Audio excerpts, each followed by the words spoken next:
Greetings, everyone, and welcome back to Breaking Bulletin, your premier source for significant global developments. If you are joining us for the first time, please subscribe and activate the notification bell to stay informed with every update.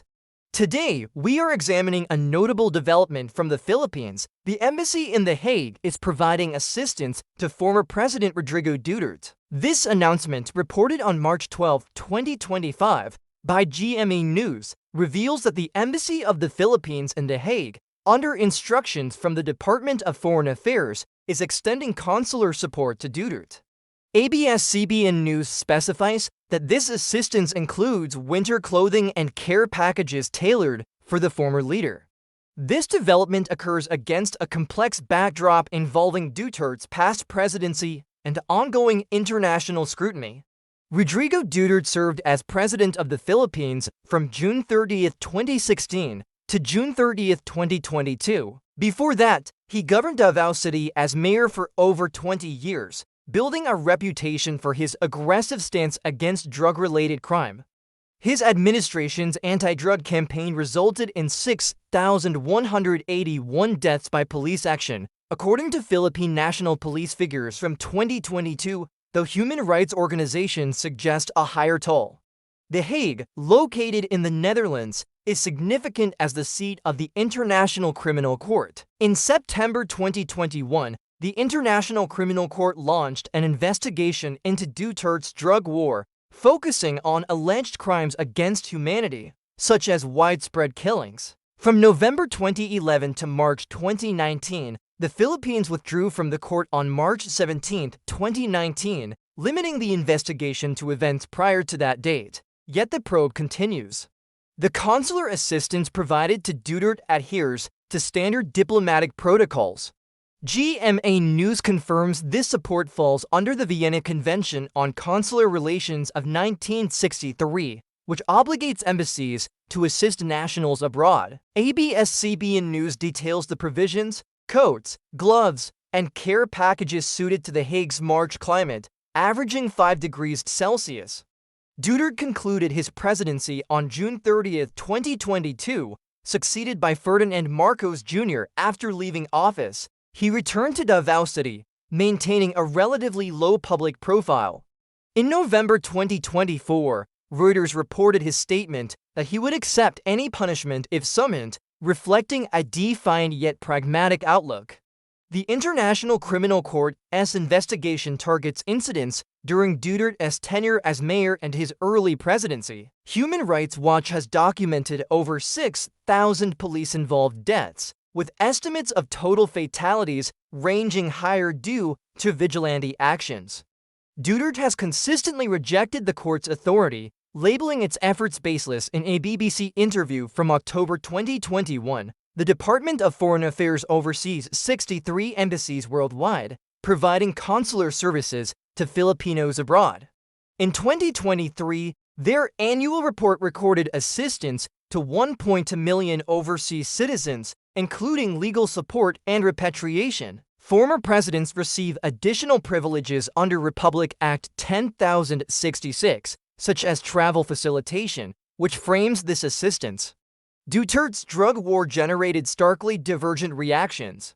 Amnesty International's 2022 report condemned it as a systematic violation of human rights, highlighting the deaths in impoverished areas. The Philippine National Police, however, reported a 73% crime reduction by 2021, crediting the campaign's intensity.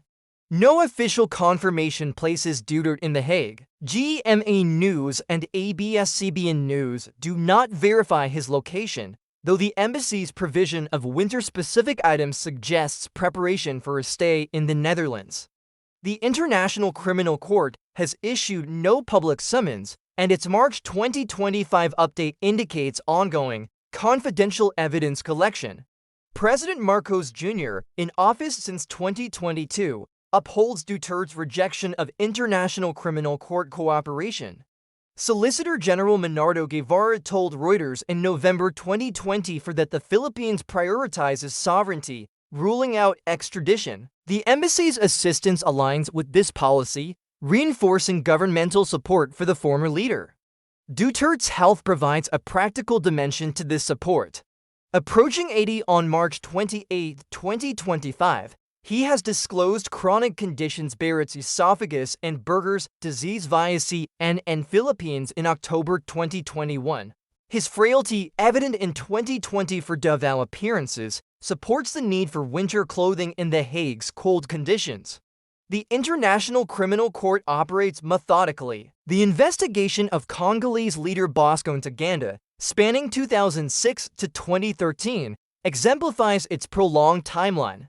For Duterte, 3 years into the probe, no arrest warrant has emerged, and the Philippines' withdrawal limits enforcement. The Hague Embassy maintains a staff of 20, serving roughly 5,000 Filipinos across Belgium, the Netherlands, and Luxembourg. Department of Foreign Affairs data show a 10% increase in consular cases in 2024, indicating a stretched capacity. Assisting a former president falls within their mandate, though it adds to existing demands. The drug war's human toll remains unresolved. Human Rights Watch notes over 6,000 families lost providers, with broader estimates suggesting thousands more deaths by vigilantes. These losses, concentrated among the poor, fuel calls for accountability that contrast with the embassy's support for Duterte. Marcos Jr. governs alongside Vice President Sara Duterte, Rodrigo's daughter. Their 2022 election victory, securing 59% of the vote per Comlec, rested on a unity platform reported by CNN Philippines in May 2022. This alliance shapes the administration's stance on the International Criminal Court and its support for Duterte. The Netherlands, as host to the International Criminal Court, offers a symbolic setting. An OS reported on March 12 about the embassy's actions, though no notable Dutch reaction has followed. While the Netherlands extradited 50 individuals to the United States in 2023, no such mechanism applies to the Philippines here. Duterte's public defiance remains consistent. In November 2024, he told Reuters he would face any consequences, echoing his dismissal of the International Criminal Court. Since 2019, this stance aligns with the government's protective measures, including the embassy's assistance. Human Rights Watch in March 2025 urged faster International Criminal Court action to address victims' needs. United Nations High Commissioner Volker Turk, in 2023, described the drug war as a grave injustice, per official statements.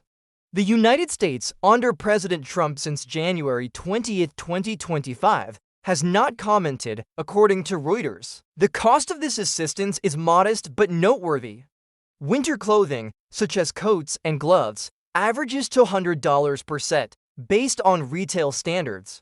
Care packages, including food and essentials, approximate $100 monthly, consistent with relief norms, funded by the Department of Foreign Affairs, 24 billion peso 2020 for budget.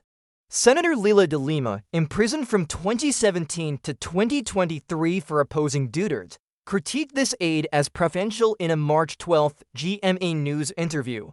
Families of drug war victims continue to seek justice, a pursuit at odds with the support extended to Duterte. The Philippine Statistics Authority reports urban poor households earn $300 monthly per 2023 data. The drug wars impact 80% of deaths among breadwinners deep in poverty, per Human Rights Watch, highlighting a contrast with the embassy's actions. The International Criminal Court's scope is constrained. Limited to pre-2019 events due to the Philippines' withdrawal, the investigation faces challenges, with Reuters noting 50 witness deaths since 2021. This restricts progress, while Duterte remains beyond immediate reach. The embassy's staff of 20 manages a 10% case increase in 2024, per Department of Foreign Affairs records. Supporting Duterte aligns with consular duties but competes with broader community needs. Duterte's 2016 campaign pledged to eliminate 100,000 criminals, reported by the BBC in May, defined his presidency. This rhetoric underpins the International Criminal Court's focus, juxtaposed with the embassy's current assistance. Marcos Jr.'s alliance with Sara Duterte sustains a unified front. Their 2020 victory binds their administrations, with the embassy's support reflecting this continuity. The Hague's cold March weather necessitates practical aid. Duterte's health conditions, coupled with 5 degrees Celsius temperatures, justify the embassy's provisions. Human Rights Watch data show over 6,000 families still grapple with loss, their calls for justice unmet. The International Criminal Court's 3-year investigation lags, offering little immediate relief. The Philippines' 2019 exit from the court prioritizes sovereignty. This decision, effective March 17th, limits the court's authority, aligning with the government's protective stance. The International Criminal Court has convicted only 10 individuals since 2002, per its records. This slow pace contextualizes the ongoing probe into Duterte, with no resolution imminent. Duterte's 31 million votes in 2016 per Comlic underscore his enduring support base. This loyalty frames the embassy's assistance as a natural extension of domestic backing. The embassy's workload reflects a broader diplomatic challenge. A 10% rise in 2020 for cases strains resources, yet assisting Duterte remains within its legal scope.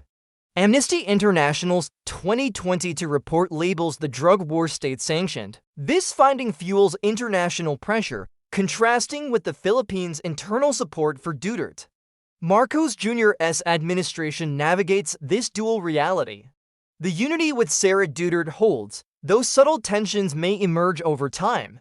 The Hague's role as International Criminal Court host amplifies this story. An OS coverage on March 12 reflects global interest, though no Dutch action has followed. Duterte's chronic illnesses, disclosed in 2016 by CNN Philippines, require consideration. The embassy's care packages address this vulnerability in a practical manner. Reuters reported 50 witness deaths since 2021, hampering the International Criminal Court. This violence underscores the investigation's difficulties, leaving Duterte unencumbered. Marcos Jr. rejects extradition, per Reuters in November 2024. This policy, paired with embassy support, fortifies Duterte's position. Duterte's unapologetic stance, reiterated in 2024, defines his response. The embassy's assistance complements this narrative of resilience. Human Rights Watch's 2025 call for action highlights victims' needs. The United Nations 2023 critique and the United States' silence reflect a varied global response. This is Breaking Bulletin, delivering comprehensive analysis. The Philippines Embassy's assistance to Duterte, announced March 12, 2025, intertwines diplomacy, legacy, and legal scrutiny. From consular duties to the International Criminal Court's shadow, it is a multifaceted story with global resonance. What are your thoughts on the embassy's role in supporting Duterte given his controversial past? Please share your perspective in the comments. I look forward to your views. If you found this analysis valuable, please like this video, share it with others, and subscribe for more in-depth coverage. What do you predict for Duterte's future legal accountability or continued protection? I invite your thoughts below. Let us continue this discussion. Thank you for joining us today. Your engagement sustains this channel. Stay informed, remain vocal, and I will see you in our next report. What additional topics would you like us to explore on Breaking Bulletin? Please let me know in the comments, and together we will address the issues that matter.